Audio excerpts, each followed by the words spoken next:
Hey guys, it's Sandy. So what if I told you that the first few bites of food that you have has a huge impact on your health?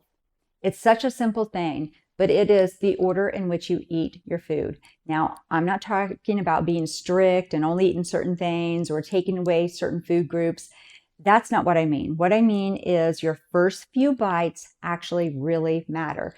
So when we eat carbohydrates, it causes a big insulin spike.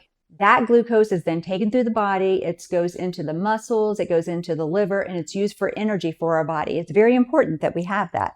But when it's in excess, the rest of it gets stored as fat and inflammation in the body. That's what's happening. In America, we are so unhealthy. We have the most advanced healthcare in the world and live in one of the richest countries in the world, yet we are some of the sickest people in the world. Well, insulin is part of that. But like I said, I'm not one of the people that takes away food groups. So carbs are not bad. They've been villainized, but they are not bad as long as you do it the right way. It does not matter if you are thin, overweight, diabetic, or not. This is very important information for everybody to use to be healthier. So what I'm going to do is show you different food and how to eat it the right way that's going to be better for you, better for your health, and not get those big insulin spikes. So here we have a plate of food. So if I started eating this potato first, this is a carbohydrate, it is going to cause a big insulin spike in my body. Instead, if I start with the vegetables, which are fiber, and the meat is the protein, putting some good fat over top of this, these are the things that are going to slow down a blood glucose response. So if you have your fiber and your protein, first, it creates a physical barrier in the stomach, slowing down the breakdown of carbs. So you're not going to have that big insulin spike post your meal. Now, my last video, I talked about having naked carbs and how to keep your body from having a big insulin spike that way. I talked about potatoes. Potatoes are villainized as being bad, but they're not. They're actually good for you. But I did say in that last video, there is a difference of the potatoes you buy. This is a basic Idaho potato. I picked this because that's what people are most familiar with whenever they're eating potatoes. But sweet potatoes has a slower sugar spike. So do Yukon Gold potatoes, purple potatoes. This is the driest potato, and it is going to cause your biggest spike. So you might also think about that as what kind of carb you're putting on your plate. But potatoes are not bad. So this is a good balanced plate of food because you are getting your protein, your fiber, your fat, and a carb to give you energy. Another thing I said in the last video was butter is so important to us, and we need to get back to whole real foods. So if you took this butter and put it on your potato, it's going to slow down the insulin spike also because a fat or a protein slows that down. So adding that to your potato is also a good idea. But those first few bites are so important. Don't start with your carbohydrate. So let's go on to some basic things like pizza and pasta and rice, those kind of things. How are you going to eat those? So pizza is a favorite of ours. We have it every week. And if you just sit down to a pizza and start putting slices on your plate, you are going to have an insulin spike. You need to slow that down. How can you do that? You're going to have a salad first. If you're at home, make it. If you're out, order one. That fiber right there is going to help slow down that pizza that you're getting in. And yes, you will probably have different vegetables and meats on your pizza, which is going to help, but it's not enough to slow down that spike because it's mostly dough is what pizza is. So you got to have something. So cut up some cucumbers. Have some cucumbers first. Have some bites of yogurt, have some bites of cottage cheese, something like that, just to slow down that response. Have a boiled egg, just think of something that has fiber or a protein, fat that can slow down that response before you eat your pizza.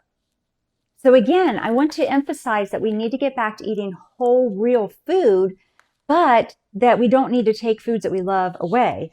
Pizza is one of them for me. I've always eat pizza, but there's a better way to do it. How about pasta? In the last video, I told you that pasta will cause a very big insulin spike whenever you eat it. So portion control is very important, but also what is really important is, again, the order in which you eat it. So have yourself a salad before you start on your pasta. This is the bite that you need first. So on your pasta, let's say you've got your sauce. it's a meat sauce because you do need a protein, that whatever kind of sauce that you like. This gives some vegetables to it also. But this is all mixed in together. Well, you're not going to take it apart and start eating certain pieces of your bowl of spaghetti first. So you just need to be wise in the way that you're doing it, and you pick some kind of fiber before you get started on your bowl of spaghetti. Now, the thing about the pasta, though, is we way overeat it in America. Actually, look at the back of your pasta and look at the nutrition label and see what is an actual serving. So it'll be in dry is what it'll say, however many ounces, 56 grams of dry pasta. So you just take that out and know that that is a serving. It's not a whole bowl. So what if you're eating a bowl, something like a Chipotle, where everything is mixed together? In that case, just eat. You don't need to dissect it and take things apart. I would start with the first few bites being some of the vegetables and the protein that you put in your bowl, and then you can mix it up and eat the rest of it. But don't take joy out of life as far as eating food brings joy. It's just make smarter decisions when you're able to. So let's talk about bread, because bread is something that a lot of people like to eat also, but there's a better way to do it. So this right here is fresh milled bread. I actually mill it. It sounds like it's hard. It's so simple to do, but I do make our own bread then, because the bread in the store is not good for us. If you're eating that white bread, you're doing yourself a real disservice, your health. It is not good for you at all. Now, you know what happens is whenever we go out to eat, the first thing that's set down on the table is a basket of bread. How many people just pick up that bread and start eating it? We've got to stay away from the white stuff. First of all, I'll tell you that. The white bread, the white flours, the white rice, the white pastas, those things are giving huge insulin spikes in our bodies. But if you're eating those things, the thing is, the order that you're eating it is also going to have a huge impact on your body. So if you start out dinner and you've got this basket of bread and you start eating it while you're waiting for your dinner to get to your table, your insulin is just going to go sky high. Try to avoid that. Avoid, just say no thank you. If it's too much of a temptation sitting there, say no thank you and let the waitress take it. Or maybe say, bring bread back with my dinner, please. Or you start with a salad at dinner, so you can at least start getting some of those good fibers in your body to help so that you don't have such a big carbohydrate spike. So if I take this same plate of food and I still have my meat, my vegetables on here, and I put a piece of bread, and I'm going to put butter on there, I am still going to start my meal with the first bites are going to be some kind of fiber. So my vegetables and then my meats, my fats, you can eat all of those. And maybe you just want to enjoy some of your bread too. You don't have to eat all of this and then just have this left and then eat that at the end. That's not what I mean. I mean that these are really important to start with those. So eat the bulk of your food that is not carbohydrates first, and then you can start eating your bread while you're finishing the rest of your meal. What about fruit? This is an apple. Fruit is good for you. And people are afraid of eating it because of the sugar spike. Well, yeah, that is going to cause a sugar spike if you eat this by itself. But if you pair it with something, like in my last video, I talked about don't eat naked carbs. So pair it with some cheese or some nuts or some nut butter and a boiled egg, something like that, then you are going to not have that huge insulin spike.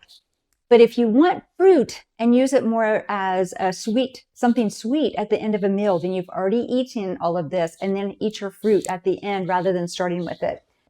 Or maybe you want a dessert. Don't start with it. You've eaten all of this and you really are somebody who, I'm not a big sugar person, so I don't need desserts much. But if you are, just make sure you're eating at the end of the meal. Most people do eat their dessert then, but not everybody. So food quality matters. Buy the best quality food that you can get for the money that you're able to spend on it.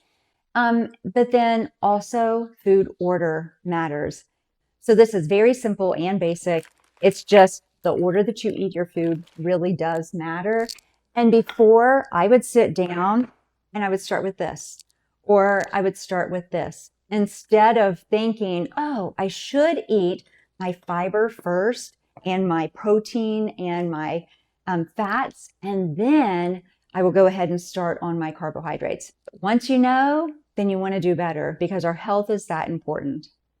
Okay, you guys, take these simple strategies and think about it. It might take you a minute because sometimes you just sit down and start eating and don't even think about it.